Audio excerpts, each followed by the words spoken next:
Allez, salut les amis, on se retrouve aujourd'hui pour une nouvelle vidéo. Moi, c'est Lamine. Au travers de cette chaîne, j'aide les étudiants africains qui sont intéressés par les études en Ukraine à bien mener cette démarche. Et donc, si toi aussi tu es intéressé par les études en Ukraine, deux choses à faire. La première est t'abonner à cette chaîne, activer la cloche pour recevoir une notification chaque fois qu'il y aura une nouvelle vidéo. Cela te permettra de rester informé en ce qui concerne les études en Ukraine. Et la deuxième chose à faire, c'est que si tu as déjà décidé de venir en Ukraine, c'est de me contacter le plus rapidement possible afin que je puisse t'aider à avoir une admission dans une université en Ukraine, t'assister dans la demande de visa et t'accueillir lorsque tu seras déjà en Ukraine. Alors aujourd'hui, on va parler de la rentrée académique 2021-2022 qui a commencé, les admissions ont commencé depuis le 1er mars dernier.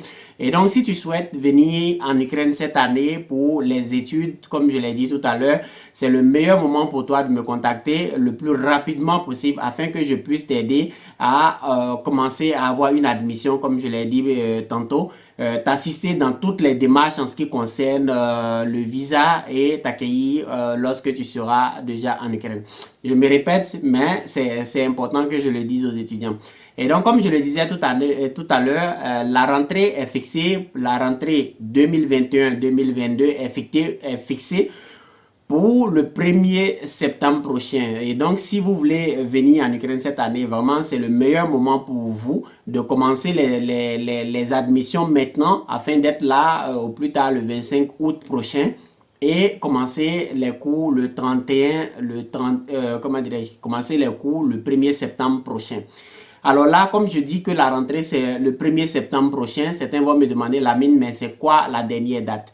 Sachez que le programme en Ukraine n'est pas comme le programme en Afrique. Ici, les études commencent chaque année le 1er septembre et prennent fin le 31 mai. Le 31 mai, pardon. Et donc, après le 31 mai, les cours sont terminés. Seuls ceux qui sont en classe d'examen vont faire les examens et clôturer l'année académique. Et donc, si vous me demandez, Lamine, c'est quoi la dernière date? En fait, il n'y a pas de dernière date ici en Ukraine. Le programme est bien fixé pour 9 mois. Vous pouvez venir après le 1er septembre, c'est-à-dire que vous allez faire, excusez-moi, si vous venez après le 1er septembre, le programme que vous deviez voir en 9 mois, vous allez le voir en 8 mois, par exemple, si vous venez en octobre, ou bien vous allez le voir en 7 mois si vous venez en novembre, ou bien en 6 mois si vous venez déjà en décembre. Donc, c'est comme ça que le découpage se fait. Et donc, quand vous me demandez, Lamine, quelle est la dernière date ou bien quelle est la dernière date pour pouvoir commencer, pour pouvoir entamer mon admission, je vous dis simplement qu'il n'y a pas de dernière date. C'est à vous de voir quand est-ce que vous serez prêt pour commencer la procédure pour venir étudier en Ukraine. Mais en tout cas, comme chaque année, je le dis, chaque année, je dis aux étudiants qu'il est mieux de commencer le plus tôt possible le programme des admissions. Il est mieux de commencer la procédure des admissions le plus tôt possible et être là vraiment le plus tôt possible. C'est-à-dire que si les cours commencent le 1er septembre et que tu es là dans le mois de septembre, c'est mieux parce que tu auras le temps de voir tout le programme en entier. Et donc, si vous venez peut-être après le mois de décembre ou bien en janvier ou bien en février, ce qu'on peut faire, c'est que les universités peuvent faire pour vous, c'est de vous garder le temps des vacances, c'est-à-dire tout le mois de juillet, le mois de juin, juillet et août, vous faire les cours, mais il est clair que l'année prochaine reprendra le 1er septembre prochain. Donc, on ne peut pas vous garder au-delà du 1er septembre prochain. Et donc, que vous ayez fini le programme ou pas, c'est pas important parce qu'on est obligé de vous libérer pour recevoir de nouveaux étudiants. Donc, c'est pour cela que chaque année, je fais la sensibilisation. Chaque année, je dis aux étudiants de commencer les démarches le plus rapidement possible. Mais malheureusement, chaque année, comme chaque année, on a toujours des étudiants qui se décident vraiment après le mois de septembre. Il y en a qui commencent la procédure en novembre, il y en a qui commencent en décembre, il y en a qui commencent en janvier. Et donc, on est obligé de les accepter, même si on sait que le programme est quand même, comment on va dire, l'année académique a déjà, ou bien l'année préparatoire a déjà commencé depuis longtemps.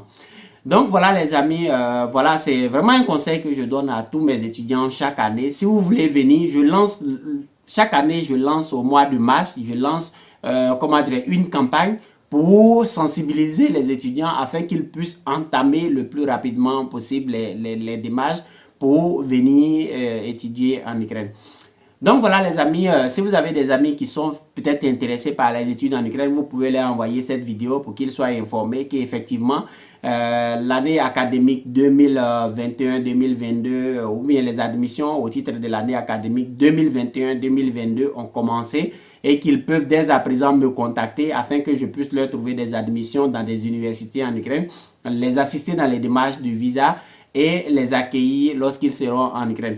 Donc avant de clôturer cette vidéo les amis, si vous avez par exemple, si vous avez déjà eu un refus de visa, vous pouvez me contacter pour que je puisse vous expliquer, pour que je puisse vous aider à avoir le visa. Cela passera par le paiement d'une garantie qu'on appelle la garantie visa. Et donc, si vous avez eu un refus, vous pouvez me contacter pour que je puisse vous aider à avoir le visa lors de la procédure de recours. Et donc, si vous avez aussi besoin d'acheter des assurances COVID-19 qui ont un taux de couverture de 30 000 euros, vous pouvez me contacter également pour que je puisse vous trouver la meilleure assurance qui est acceptée actuellement par les ambassades, je vous l'ai dit. Et donc, si vous avez des préoccupations et tout, vous pouvez me contacter pour que je puisse vous aider à résoudre vos différents problèmes.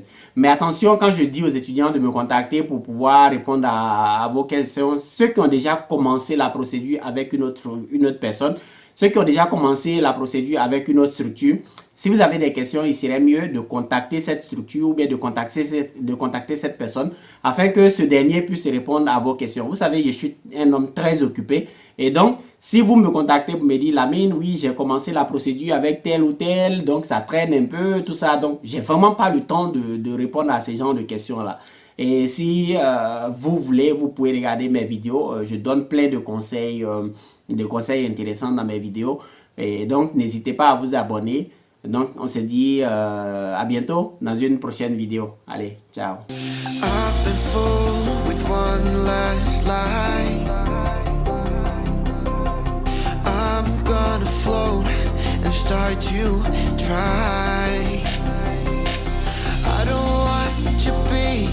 Shadow